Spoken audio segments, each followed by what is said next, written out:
தமிழ் நெஞ்சங்கள் அனைவருக்கும் வணக்கம். இது உங்கள் மித்ராஸ் தமிழ் சேனல். இன்றைக்கி நாம் பார்க்க போகிற video railway recruitment cell Chennai paramedical courses படித்தவங்களுக்கான ஒரு வேலைவாய்ப்பு அறிவிப்பு அறிவிச்சிருக்காங்க. மொத்தம் 71 வேக்கன்ஸுக்கான வேலைவாய்ப்பு. அதை பற்றி தான் இன்றைக்கி நம்ம பார்க்க போகிறோம். இது வரைக்கும் சேனலை சப்ஸ்கிரைப் பண்ணாமல் இருந்தீங்களா, மறக்காமல் கீழே தெரிகிற அந்த சப்ஸ்கிரைப் பட்டனை ப்ரெஸ் பண்ணிவிட்டு கூடவே இருக்க அந்த பெல் பட்டனையும் ப்ரெஸ் பண்ணிவிடுங்க. நாங்கள் போகிற வீடியோஸோட அப்டேட்ஸ் உடனுக்குடன் உங்களுக்கு வந்துவிடும். கூகுளில் போய்ட்டு rrcmas.in அப்படின்னு டைப் பண்ணுங்கள். இந்த வெப்சைட்டுக்கான லிங்க் நான் டிஸ்கிரிப்ஷனில் கொடுத்துருக்கேன்.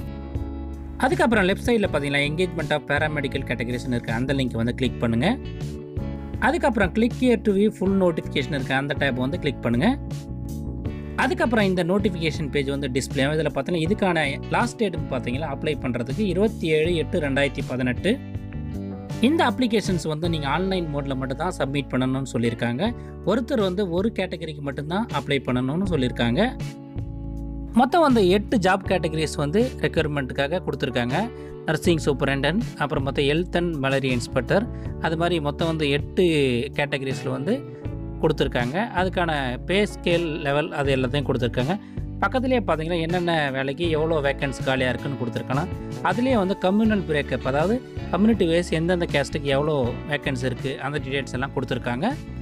அதுக்கு கீழே பார்த்தீங்கன்னா இந்த வேலைகளுக்கான வயது வரம்பு, அப்புறம் உங்களோட கல்வி தகுதி என்ன இருக்கணும் அந்த டீட்டெயில்ஸ் எல்லாமே கொடுத்துருக்காங்க. நீங்கள் பொறுமையாக டவுன்லோட் பண்ணி படிச்சிங்கன்னா உங்களுக்கே புரியும். அதுபடி பார்த்தீங்கன்னா நர்சிங் சூப்பரண்ட்டுக்கு 20 to 40 வயசுக்குள்ளே இருக்கணும்னு சொல்லிடுறாங்க. அதுக்கு என்ன படிச்சிருக்குன்னா certificate as register nurse and midwife, அந்த கோர்ஸில் நீங்கள் 3 years கோர்ஸ் படித்து பாஸ் பண்ணியிருக்கணும் அது சொல்லியிருக்காங்க. அது மாதிரி ஒரு கேட்டகரிக்கும் என்னென்ன படிச்சிருக்கணும் எல்லாம் டீட்டெயில்ஸ் சொல்லியிருக்காங்க. அதாவது ஹெல்த் அண்ட் மலேரியா இன்ஸ்பெக்டருக்கு 18 to 33 வயசுக்குள்ளே இருக்கணும்.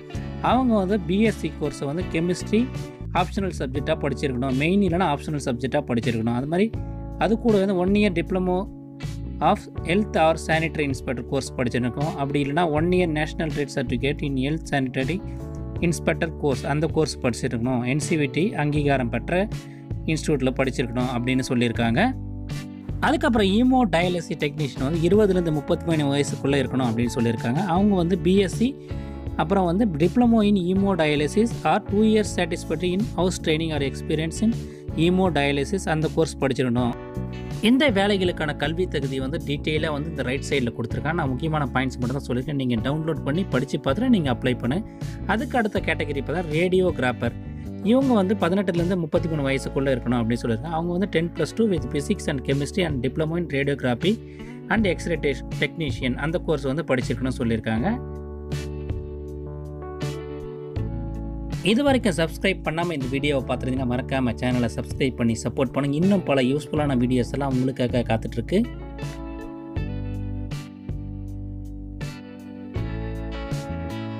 அதுக்கு அடுத்த கேட்டகரின்னு பார்த்தீங்கன்னா ஃபார்மாசிஸ்ட். இவங்க 20 to 35 வயசுக்குள்ளே இருக்கணும் அப்படின்னு சொல்லியிருக்காங்க. 10+2 in science or it's equivalent with diploma in pharmacy course படிச்சிருக்கணும், அதாவது டிஃபார்ம் படிச்சிருக்கணும் அப்படின்னு சொல்லியிருக்காங்க. அப்படி இல்லைனா பேச்சுலர் டிகிரி இன் ஃபார்மசி, அது ரெகக்னைஸ்ட் யூனிவர்சிட்டியில் படிச்சிருக்கணும் அப்படின்னு சொல்லியிருக்காங்க.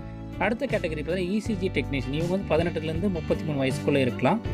அவங்களும் 10+2, அது கூட graduate in science having certificate or diploma degree in ECG laboratory technology cardiology technician, அது மாதிரி டீட்டெயில்ஸ் கொடுத்துருக்காங்க. அதெல்லாம் படிச்சிருக்கணும் அப்படின்னு சொல்லியிருக்காங்க.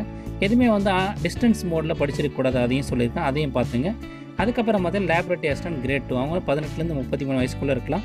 அவங்க 12+2 with science plus diploma in DMLT, அதாவது டிஎம்எல்டி கோர்ஸ் படிச்சிருக்கணும் அப்படின்னு சொல்லியிருக்காங்க.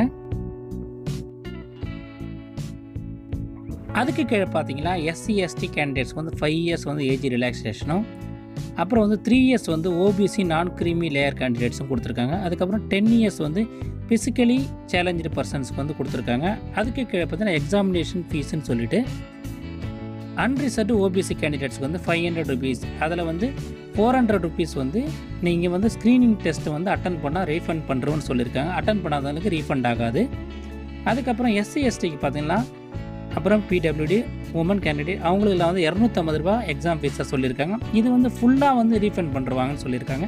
அதாவது அவங்க ஸ்க்ரீனிங் டெஸ்ட் அட்டன் பண்ணுறவங்களுக்கு மட்டும்தான் ரீஃபண்ட் பண்ணுவாங்க, மற்றவங்களுக்கு பண்ண மாட்டேன்னு சொல்லியிருக்காங்க.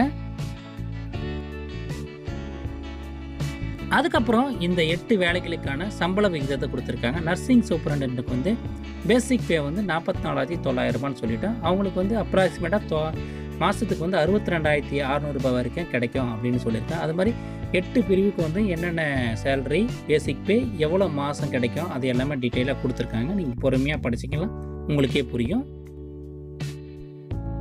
அதுக்கு கீழே பார்த்தீங்கன்னா எக்ஸாமினேஷன் டீட்டெயில்ஸ் எல்லாம் கொடுத்துருக்காங்க. மொத்தம் வந்து 50 ஆப்ஜெக்டிவ் டைப் கொஸ்டின்ஸ் இருக்கும். அது வந்து ஹிந்தி, இங்கிலீஷ், தமிழ் அண்ட் மலையாளம் லாங்குவேஜில் இருக்கும் அப்படின்னு சொல்லியிருக்காங்க.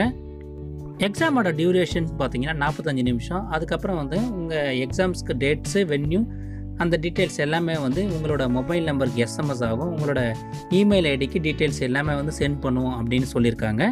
அதுக்கு கீழே பார்த்தீங்கன்னா ஜென்ரல் கண்டிஷன்ஸ் சொல்லிட்டு ஒரு 8 பாயிண்ட்ஸை சொல்லியிருக்காங்க. அதில் முக்கியமாக என்ன சொல்கிறாங்களா, இந்த ஜாப் வந்து முழுக்க கான்ட்ராக்ட் பேசிஸில், அதாவது ஒப்பந்த முறையில் தான். அதுவும் வந்து குறிப்பிட்ட அந்த 1 இயருக்கு மட்டும்தான். அதுக்குள்ளே நாங்கள் அமிச்சிடும், எக்ஸ்டெண்ட் பண்ணுறது வந்து அவங்களோட விருப்பம் தான் அப்படின்னு சொல்லியிருக்காங்க. இதுக்காக நீங்கள் வந்து அவங்களால அது எதுவுமே வந்து எந்த உரிமையும் கோர முடியாது அப்படின்னு சொல்லியிருக்காங்க. நிறைய மற்ற டீட்டெயில்ஸும் கொடுத்துருக்காங்க. நீங்கள் பொறுமையாக படித்து உங்களுக்கே புரியும். இந்த ஜாபுக்கான ஆன்லைன் அப்ளிகேஷனை ஃபில் பண்ணுறதுக்கு ரிஜிஸ்டர் இருக்க இந்த பட்டனை வந்து ப்ரெஸ் பண்ணுங்கள். அதுக்கப்புறம் இந்த இடத்துல வந்து செலக்ட் கேட்டகரின்னு இருக்கும். அதில் வந்து நீங்கள் எந்த ஜாபுக்கு அப்ளை பண்ணீங்களோ அந்த ஜாபை வந்து நீங்கள் செலக்ட் பண்ணணும்.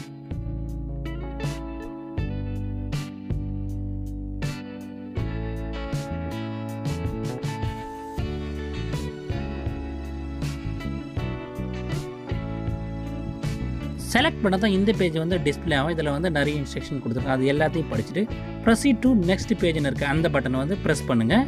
இந்த செக் பாக்ஸை ஓகே கொடுங்க. அதுக்கப்புறம் இந்த பேஜ் வந்து டிஸ்பிளே ஆகும். இதில் வந்து ஸ்டெப் பை ஸ்டெப் நீங்கள் என்ன பண்ணணும் எல்லா டீட்டெயில்ஸும் கொடுத்துருக்காங்க. அது எல்லாத்தையும் நீங்கள் எல்லாத்தையும் படித்து பார்த்துட்டு இந்த செக் பாக்ஸை கிளிக் பண்ணிவிட்டு click here to fill new application ஃபார்மில் இருக்க அந்த லிங்கை கிளிக் பண்ணணும். ஆன்லைன் அப்ளிகேஷனை ஃபில் பண்ணுறதுக்கு முன்னாடி உங்கள் மொபைல் வந்து நீங்கள் கூடவே வச்சுருக்கணும் அப்படின்னு சொல்லியிருக்காங்க. உங்கள் மொபைலுக்கு ஓடிபி எண் வரும் அப்படின்னு சொல்லியிருக்காங்க. அப்புறம் வந்து உங்கள் ஆதார் கார்டு வந்து மேண்டேட்ரி, அதையும் வந்து நீங்கள் கேரி பண்ணிகிட்டு இருக்கணும் அந்த டைமில் அப்படின்னு சொல்லியிருக்காங்க.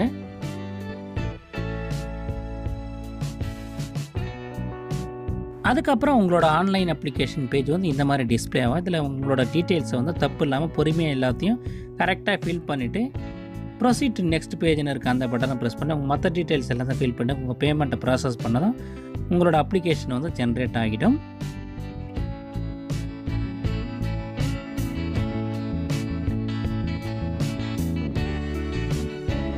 இந்த வீடியோ உங்களுக்கு பிடிச்சிருந்தால் லைக் பண்ணுங்கள். இது யூஸ்ஃபுல்லாக இருக்குன்னு நினச்சி உங்கள் ஃப்ரெண்ட்ஸுக்கெல்லாம் ஷேர் பண்ணுங்கள். நன்றி, வணக்கம்.